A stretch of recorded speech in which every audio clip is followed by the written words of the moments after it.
Sir आज मुख्यमंत्री से आप मिले हैं, क्या वार्तालाप हुई है आपकी? क्या चाहते हैं कि किस तरह से पर्यटन को बढ़ावा दे? क्या आपकी सरकारों के साथ कोई जो ऐसी बात हो रही है आने वाले समय में? देखिए फ़िलहाल तो जो सबसे बड़ा इशू था वो ये था कि जो बाहर से टेम्पोज़ आते थे रजिस्टर्ड इन अदर स्टेट्स और बसेज़ आती थी टूरिस्ट कोचेज़, उनके ऊपर एक भारी भरकम टैक्स लगा दिया गया था।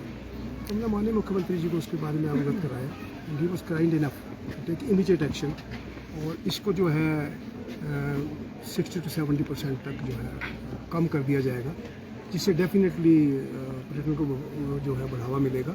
क्योंकि सितंबर से लेके और फरवरी तक जो मैक्सिमम टूरिस्ट हिमाचल में आते हैं, चाहे वो बंगाल से आते हैं, गुजरात से आते हैं, महाराष्ट्र से आते हैं, वो जो है ग्रुप में आते हैं। तो ग्रुप टूरिज़्म जो है हमारे लिए एक बहुत इंपॉर्टेंट रोल प्ले करता है ऑक्यूपेंसी में इन द होटल्स। तो हम माननीय मुख्यमंत्री जी के धन्यवादी हैं कि उन्होंने इमीडिएट एक्शन लेकर इसके ऊपर जो है कार्रवाई की और इसको रिड्यूस करने के लिए एग्री किया। दूसरा ये था कि हमारे कोई पानी की इश्यूज़ थी जो उसको भी हमने उनके समक्ष रखी हैं और कुछ लोन्स की थी कि लोगों के जो लोन्स हैं we are thankful to the government, उन्होंने इसको स्टेट क्लैमिटी डिक्लेयर किया था। उसके बाद जो SLPC जो है स्टेट बैंकर्स कमेटी का रोल होता है और RBI का रोल होता है, तो उसमें उन्होंने डेफिनेटली डेफरमेंट की बात तो की, मगर उसमें जो प्रॉब्लम्स ये थी कि SMA 1 और SMA 2 में जो लोन अकाउंट्स थे उसको उन्होंने कोई भी रिलीफ देने से मना कर दिया था SLPC। तो हमने उनसे आग्रह किया माननीय मुख्यमंत्री ने कि इसको जो है टेकअप किया जाए द गवर्नमेंट लेवल, ताकि क्योंकि सबसे बड़ा रीज़न है कि इस बारी जो मई जून का सीज़न था, because of the odd weather conditions the business was not good, so that is why there was a less revenue generated by the tourism stakeholders, जिसके कारण उनका 30 दिन या 60 दिन का जो 90 दिन तक का जो डिफ़ॉल्ट हो गया। तो अगर वो इसको नहीं किया जाता तो मैं समझता हूँ सारे ही अकाउंट्स जो है NP हो जाएंगे टूरिज्म के जो स्टेक होल्डर्स के हैं। तो उसके लिए भी हमने उनसे आग्रह किया कि अपना गवर्नमेंट लेवल, तो उन्होंने एग्री किया और इमीडिएट एक्शन लेने के ऊपर उन्होंने किया। इसी तरह से हाईवे पेट्रोलिंग, डेफिनेटली जब टूरिस्ट आता है तो उसके ऊपर जो है आपने देखा होगा शिमला में क्राउड्स जो है वो बढ़ते हैं। अगर हाईवे पेट्रोलिंग होगी, उसको प्रॉपर मॉनिटर किया जाएगा, तो मैं समझता हूँ उससे भी जो है पर्यटन को फ़ायदा मिलेगा। और अभी जो पब्लिसिटी हो रही है, हमने वो भी बताया कि उसमें there is lackness in the publicity, because एक ब्रॉडर पब्लिसिटी की जाती है स्टेट की, मगर मेन जो इशू है that should be on the destination basis. Shimla की अलग उसमें क्या करने को है, मनाली की अलग दिखाया जाए, डलहौजी का अलग दिखाया, ताकि जो पर्यटक वहाँ से चले अपने डेस्टिनेशन से अपने वहाँ से, तो उसको पहले ही मालूम होना चाहिए कि वहाँ पर कितने दिन मैं व्यतीत कर सकता हूँ। और हमारी इकॉनमी को स्ट्रॉन्ग करने के लिए भी जो है एक बहुत बड़ा, चाहे वो होटल इंडस्ट्री हो, चाहे वो टूरिज्म इंडस्ट्री के अदर स्टेक होल्डर्स हो, और गवर्नमेंट इवन, उसके लिए एक बहुत तो मिनिमम इसमें जो है कटौती की जाएगी। तो कितना नुकसान इससे हो रहा था टूरिज्म को जो अभी तक तो it was stand still. Gujarat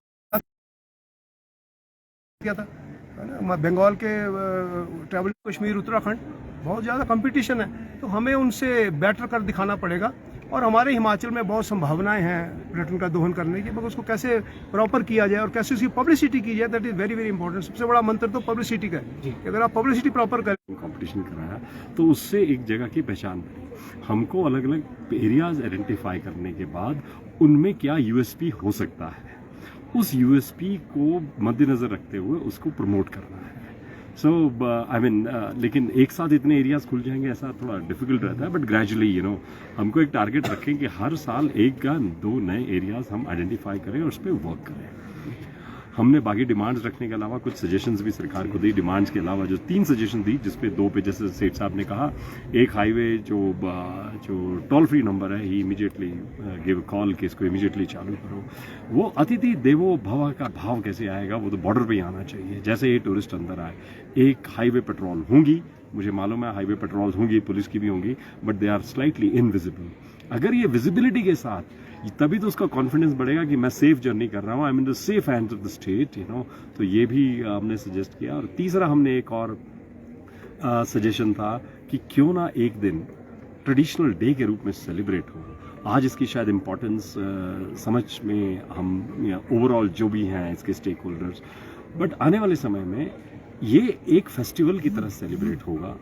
जिसमें कि फिर दूर दूर से लोग आज कुल्लू का दशहरा रोज दूर दूर से देखने आते हैं। और उस ट्रेडिशनल डे में रोज ट्रेडिशनल, जिसका जो ट्रेडिशन है, traditional food, traditional dress, traditional attire, traditional folk music, it should be celebrated like a festival.